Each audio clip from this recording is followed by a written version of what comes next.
In this video, let's go over my iPad Pro setup while using the Sony Monitor Control app.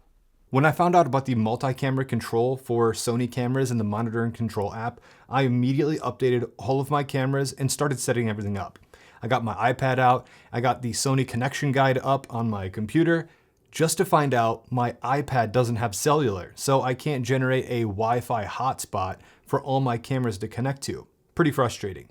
So then I started to try to use multi-camera on my phone, since I can use a hotspot from my phone, but multi-camera is only available in the iPad version, which is pretty frustrating. I could use my iPad to control one camera at a time, but I felt like I really wanted that multi-cam feature, so much so that I was going to sell my iPad Pro and then just buy the cellular version, until I had an idea to try a wireless router as an access point instead of my iPad. I could use my home Wi-Fi, but the second I went outside of my house, this was pretty useless, so that wasn't going to work. I did know they made USB-C powered travel routers though. So if I could find one that is small enough to be USB-C powered and fit on the back of my iPad, this would probably generate a stronger signal than my iPad could. So that was a bonus too. So in theory, I could move my cameras farther away from my iPad and still get a signal. Bonus points for using a router instead of an iPad, because if something happens to my iPad, then all of the devices are connected to the router and not my iPad itself. So I don't have to go through all my menus and reconnect to my iPad if something has to happen and I need to connect to a different iPad. I can do so just by downloading the app, authenticating inside of my iPad, and be up and running very quickly again. Bonus points if I could put a V-mount battery on the back of this. This would also solve my problem of my iPad dying too fast, because I always use this at the max brightness and it dies pretty quickly. I also like the idea of putting a cage around my iPad for more protection, and the ability to put it on a stand. Even better, the V-mount battery and the kickstand on the back of the cage allows me to adjust the angle of the iPad, and the iPad stays upright. And it works surprisingly well. So let's go over this ridiculous but functional iPad Pro setup and how I use it. Starting with how all of this stuff is attached to the iPad Pro, and this is the Axoon Power Cage 2.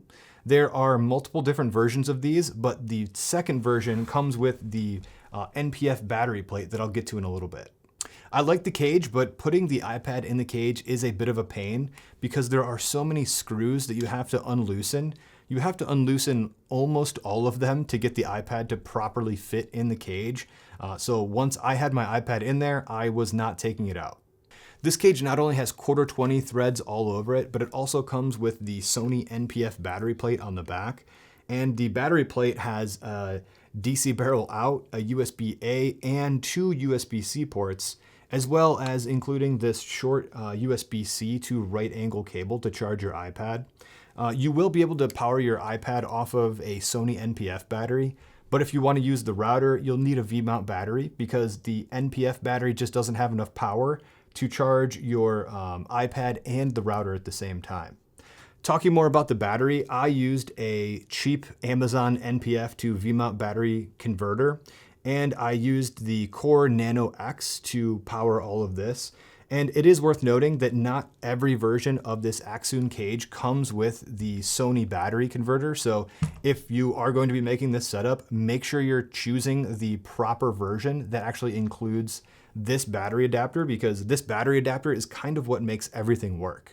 With all the extra weight, it was a little strange to try to hold the bezels of the iPad.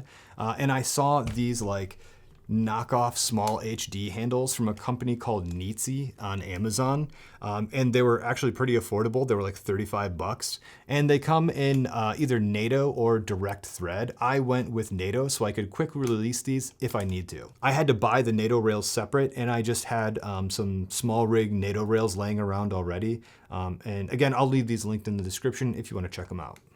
Next, we have the router itself, and the important part here is to get a 5 gigahertz router that can be USB-C powered. This one is either 9 or 12 volts, and my V-mounts for my Sony cameras are 9 volts, so all the USB-C ports are compatible to power the, this is the TP-Link router.